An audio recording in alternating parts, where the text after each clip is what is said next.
Hello students, आप हमारे इस चैनल RBS फिजिक्स को सब्सक्राइब करें और बेल आइकन दबाएं, जिससे कि लगातार आपको हमारे वीडियोस मिलते रहें और इसको अधिक से अधिक शेयर करते रहें। आज हम लोग ये कुछ सरल रेखीय गति के हम लोग माध्य वेग और माध्य चाल पढ़ रहे थे कि जब वेग परिवर्तित होता रहता है या चाल में परिवर्तन होता रहता है तो हम औसत वेग या अवधि चाल निकालते हैं। अब औसत वेग और औसत चाल के लिए हम लोगों ने जो एक फार्मूला पढ़ा था कि डेल्टा एक्स अपान डेल्टा टी, पूरी की पूरी दूरी बटा पूरा समय बराबर औसत चाल या औसत वेग, उसे संबंधित हमारे पास दो प्रॉब्लम्स हैं। एक हमारे पास ये है, कोई वस्तु 120 मीटर जाकर 2 मिनट बाद अपने स्थान पर वापस आ जाती है। माध्य चाल एवं माध्य वेग ज्ञात करो। अब इसमें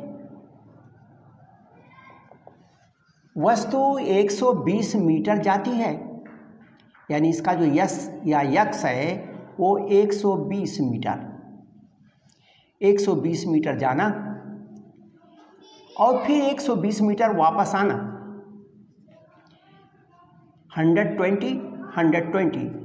120 मीटर इस तरफ जाना और 120 मीटर इस तरफ जाना।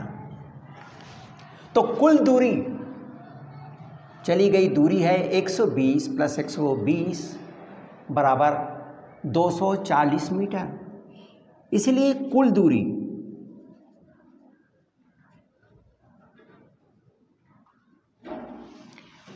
बराबर हुआ, इतनी दूर ये गई, इतनी दूर वापस आई। चूंकि दोनों दूरियां बराबर हैं इसलिए हो गया 120 प्लस 120 मीटर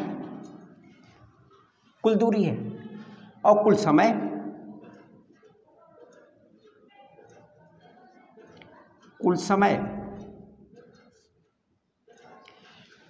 दो मिनट जाने और आने का दोनों का समय है। 2 मिनट यहाँ से यहाँ तक जाना और यहाँ से यहाँ तक आना, तो कुल समय हुआ 2 मिनट बराबर 2 गुणे 60 सेकंड। इसलिए माध्य चाल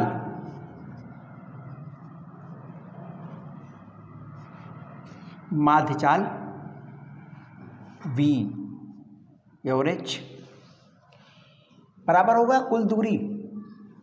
ये दूरी अगर निकालते हैं तो आता है 240 मीटर।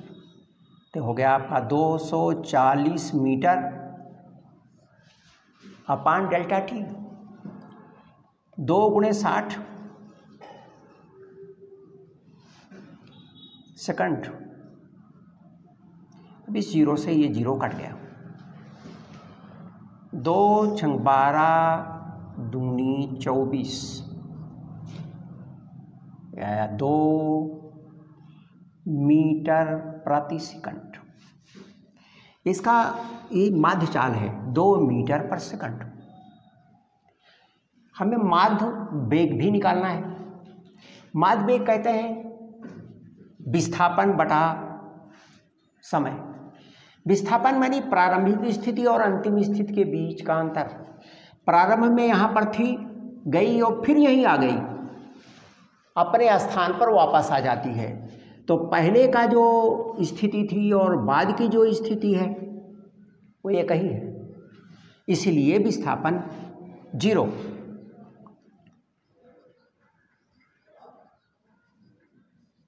विस्थापन डेल्टा एक्स इक्वल टू 0 और समय तो उतना ही है 2 गुणे 60 सेकंड। और इसीलिए माध्य वेग डेल्टा एक्स अपान delta T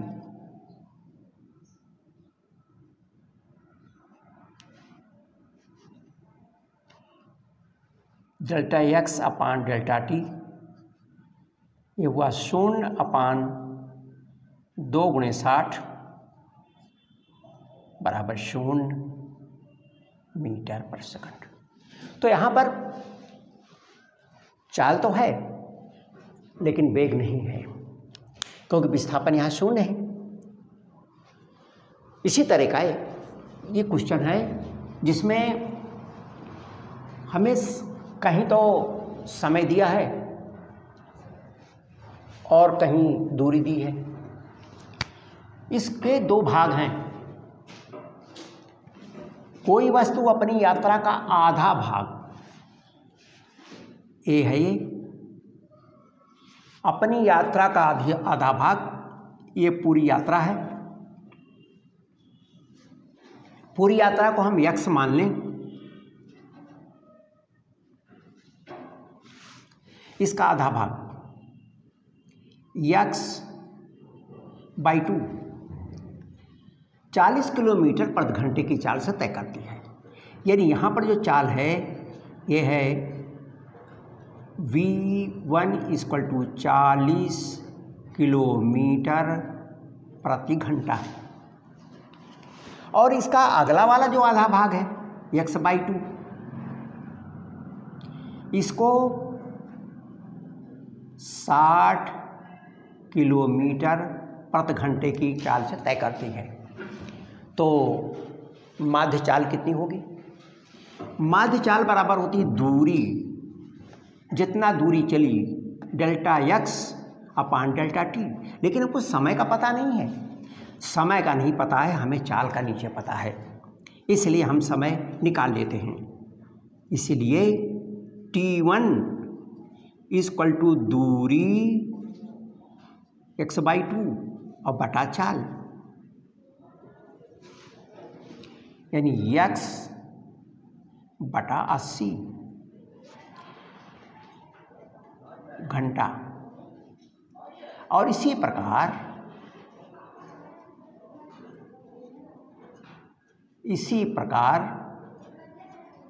t2,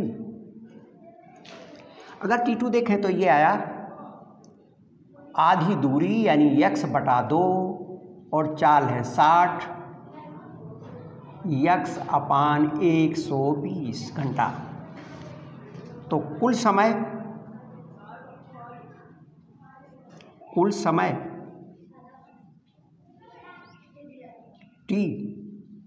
t1 t2 x/80 x/120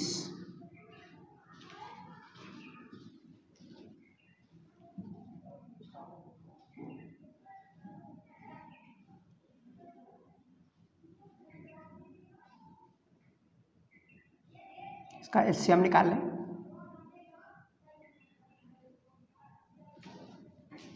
LCM निकाल लें, चाहे इसे डायरेक्ट कर लें। ये आपका x बाहर आ जाएगा, ये हो जाएगा 120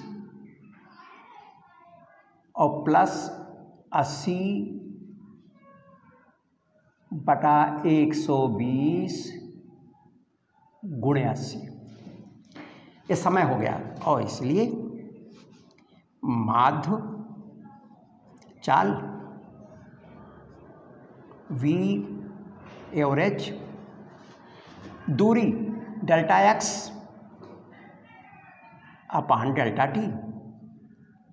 Δx है x और Δt ये निकालें x, ये नीचे आएगा 120 और 80 = 200, 120 × 80 ये उलट के ऊपर चला जाएगा,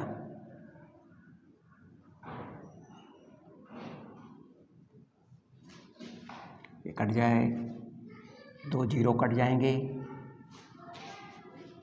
ये 2 से 8 कटेगा और ये आ गया 48 किलोमीटर प्रति घंटा। ये माध्य चाल है जब हमें यात्रा का आधा भाग दिया है। इसी प्रकार से यह हमारा दूसरा क्वेश्चन है। आगे का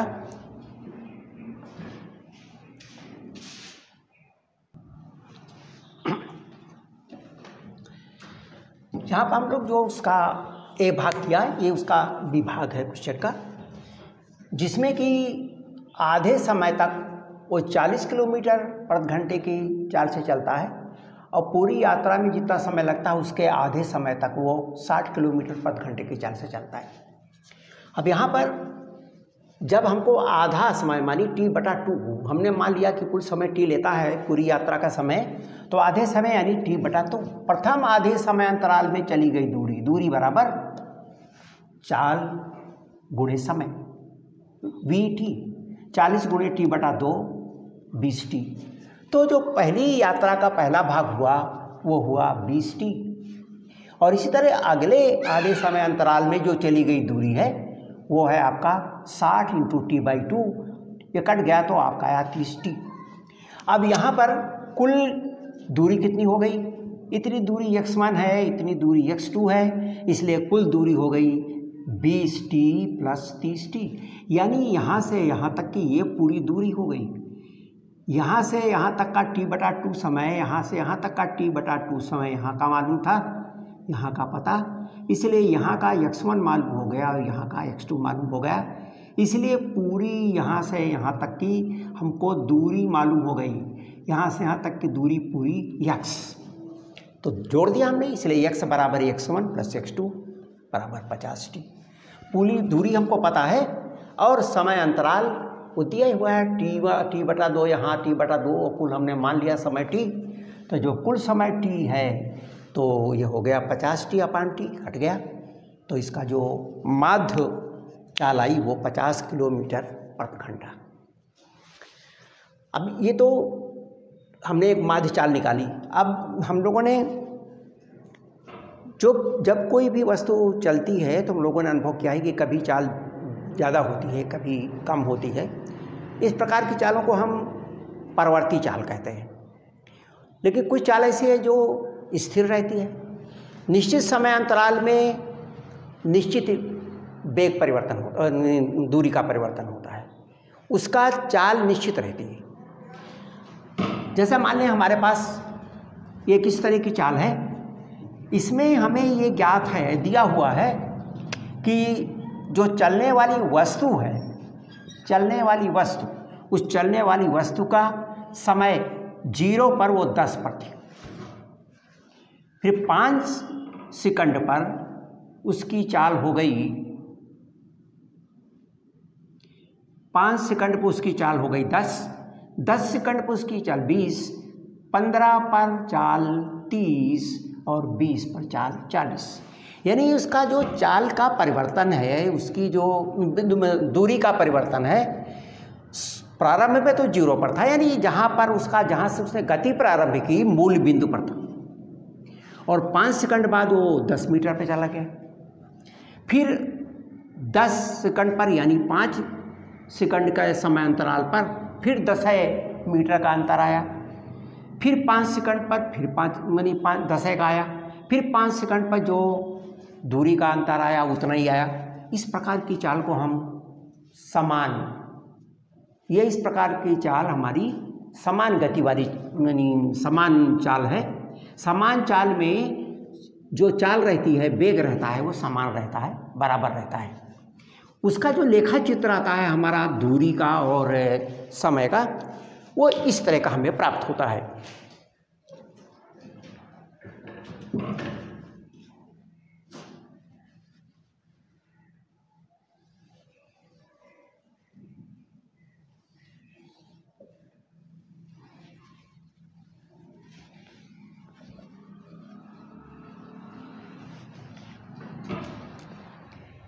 उसमें जो हमें ग्राफ में तो सीधी रेखा प्राप्त होती है, ये बिल्कुल स्ट्रेट लाइन है। स्ट्रेट लाइन का मतलब है कि वह समान चाल से चल रही है। कहीं भी निकालेंगे किसी भी समय अंतराल के बीच उसका जो चाल आएगी वो एक समान आएगी, तो ये एक समान चाल है। किसी भी समय अंतराल के बीच हम इसकी चाल को ज्ञात कर सकते हैं। मान लीजिए हमको 5 और 15 सेकंड के बीच चाल निकालनी है, तो 5 और 15 सेकंड के बीच चाल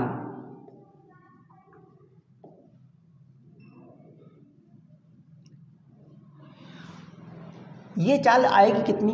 5 और 15 सेकंड के बीच जो एवरेज चाल आएगी, औसत चाल आएगी 15 सेकंड, यानी आपका जो T2 है वो 15 है यहाँ और T1 यहाँ पर है 5, तो डेल्टा T बराबर हो गया 15 माइनस 5 बराबर 10। 15 जो T2 है उस पर कितना विस्थापन है या कितनी दूरी है। 15 पर दूरी आप देखें, ये दूरी का अक्ष है, दूरी का अक्ष है, 15 पर दूरी 30 है, इसलिए 15 पर दूरी 30 और 5 पर दूरी ग्राफ में देखिए 10, समय 15 सेकंड और यहाँ 5 सेकंड, 20/10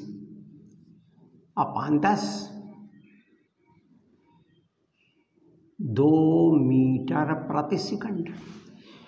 तो इसके बीच जो चाल आई वो 2 मीटर प्रति सेकंड आई। चाल हमने निकाली इसके जो T1 और T2 है इसके बीच की चाल निकाली। ध्यान से आप देखें, जब हमने चाल निकाली तो ये था x2 और ये था x1, ये x1 था, इसलिए ये हो गया x2 माइनस x1, यह है x2 माइनस x1 और ये है T2 माइनस T1। तो आप इस रेखा चित्र में आप ध्यान से देखें, ये हमारी सरल रेखा है जो हमारा ग्राफ है। ये ग्राफ समय अक्ष के साथ एक कोण बनाता है, मान लीजिए थीटा है। इस कोण का टेंजेंट बराबर होगा यही डेल्टा x, ये जो डेल्टा x आया है और इसका आधार है डेल्टा t, और हमारा जो चाल आती है वो भी यही आती है, चाल बराबर डेल्टा x अपान डेल्टा t, और यहाँ पर इसका टेंजेंट ये भी आता है डेल्टा x अपान डेल्टा t। इसका मतलब चाल बराबर टाइन थीटा। ये जो टाइन थीटा आता है इसको हम कहते हैं प्रवणता या ढाल। इस लेखा चित्र का, इस ग्राफ का ढाल है, ग्राफ का ढाल या ग्रेडियंट।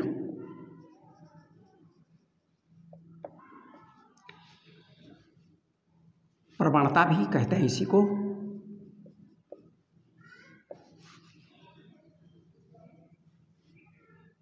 कोऑर्डिनेट ज्योमेट्री में हम लोगों ने पढ़ा था tan थीटा बराबर यम, इसको यम से भी दिखाते हैं। ये किसी रेखा का झुकाव बताता है, झुकाव का tan बताता है, tan थीटा बताता है। इसका मतलब यह होगा कि यदि इस रेखा का हम tan थीटा निकाल लें, इसकी प्रवणता निकाल लें, तो भी हमें चाल ज्ञात हो जाएगी या वेग ज्ञात हो जाएगा। अब यहाँ पर ध्यान से देखें, कहीं भी हम निकालें, चूँकि ये सीधी रेखा है, हर जगह इसका झुकाव उतना ही आएगा।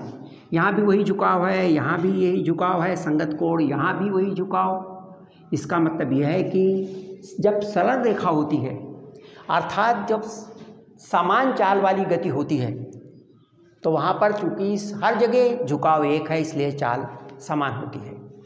यहाँ पर एक चीज़ और ध्यान देने की है कि जो हमारी चाल है वो डेल्टा x के अनुक्रमानुपाती है। डेल्टा x इसे कहते हैं, अर्थात ये जो हमारा लेखा चित्र है वो जितना ही बड़ा कोण बनाएगा चाल उतनी ही ज़्यादा होगी। उदाहरण के तौर पर यदि हमारे पास दो लेखा चित्र हों,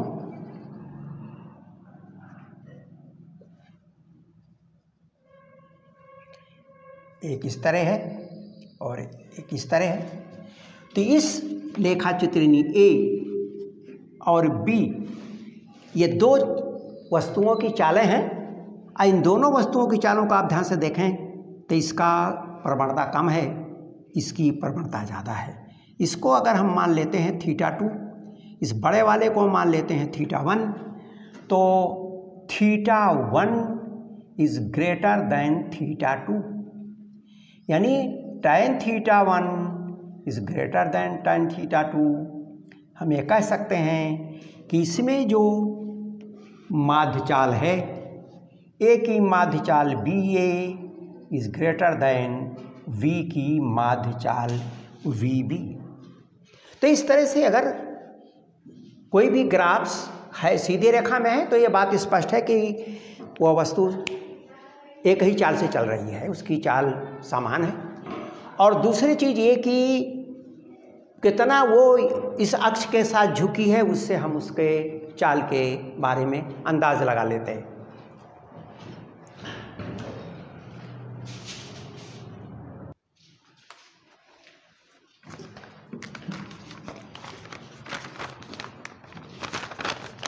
यहाँ पे जो एक दूसरा हमारे पास ग्राफ है, ये परवर्ती चाल का ग्राफ है, परवर्ती गति।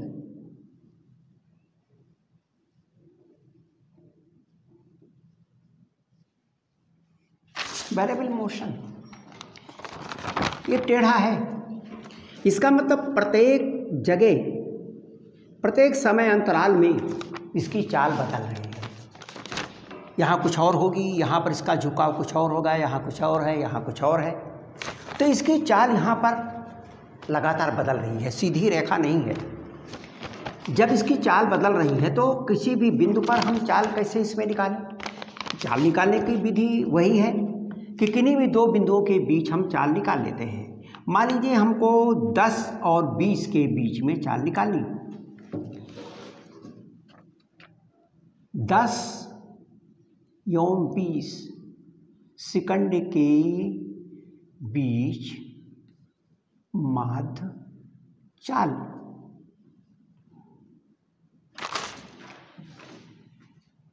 डेल्टा एक्स अपान डेल्टा टी, वही फार्मूला।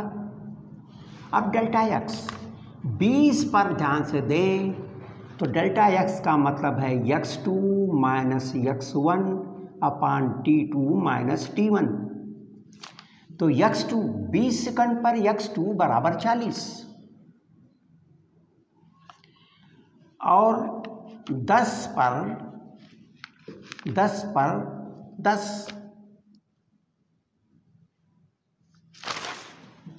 तो 10 पर 10 और 20 पर 40 और समय अंतराल 20 माइनस 10 30 10 3 मीटर प्रति सेकंड। अब यहाँ पर चाल, इसके बीच में जो औसत चाल है वो 30 मीटर पर सेकंड है। 30 मीटर पर सेकंड, इसके बीच की चाल 30 मीटर पर सेकंड, 30 मीटर पर सेकंड।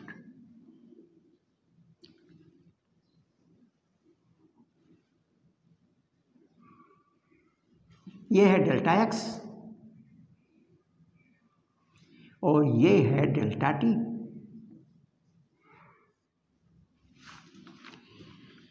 इस बिंदु और इस बिंदु को जो मिलाने वाली जीवा है,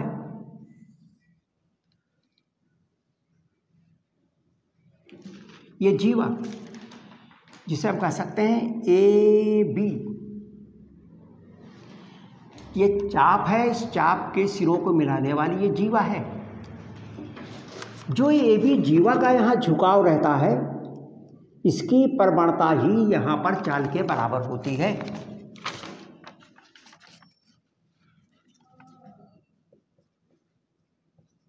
परवर्ती चाल में tan थीटा बराबर b, जहाँ थीटा जीवा ए बी, यहाँ ए बी जीवा की प्रवणता है।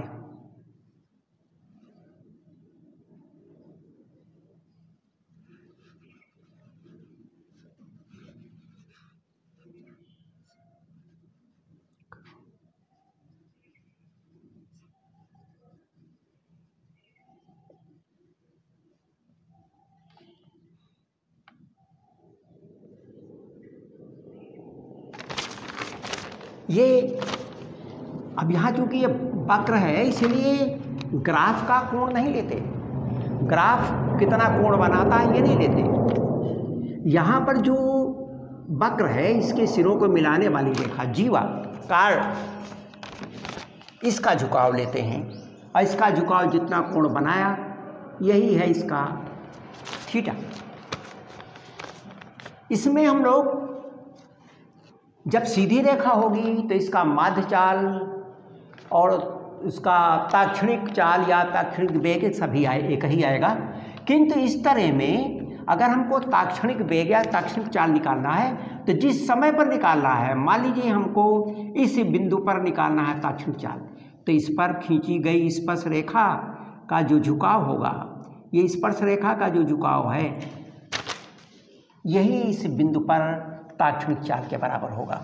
इसलिए ताक्षणिक चाल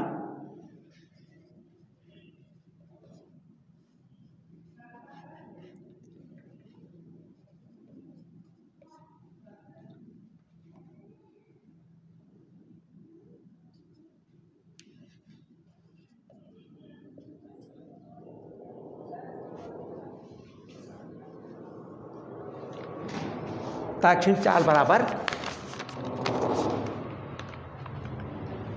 जिस बिंदु पर जिस समय अंतराल पर हमको ताक्षणिक चाल निकालना हो, क्योंकि ताक्षणिक चाल तो किसी न किसी समय की चाल है, इसलिए उस पर खींची गई स्पर्श रेखा जो कोण बनाती है उसी का स्पर्श या ताक्षणिक चाल के बराबर होगी।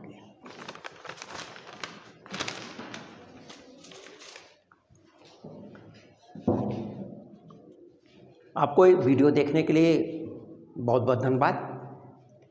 आप वीडियोस को शेयर करना न भूलें, इसे लाइक करते रहें। हमने आपको बताया है कि ये ऑनलाइन का समय है, अब आगे भी आपको यहाँ ऑनलाइन ही चीज़ें मिलेंगी। अब तो सारे विद्यालय, सारी और भी बहुत सारी संस्थाएं हैं जो ऑनलाइन ही आपको ज्ञान देने की बात करती हैं। ऑनलाइन से हमारा बहुत सारा समय बचता है और हमारा बहुत सारा लेबर बचता है, इसलिए ऑनलाइन पढ़ाई आज की आवश्यकता है। हमारे इस वीडियो के डिस्क्रिप्शन में इंस्टाग्राम, फेसबुक और टेलीग्राम के लिंक दिए हैं, उन्हें फॉलो करके आप हमारे नोट्स को प्राप्त करते हैं। और कोई समस्या अगर आती है तो उसे आप हमसे हमारे द्वारा उसको हल कर सकते हैं। बहुत बहुत धन्यवाद।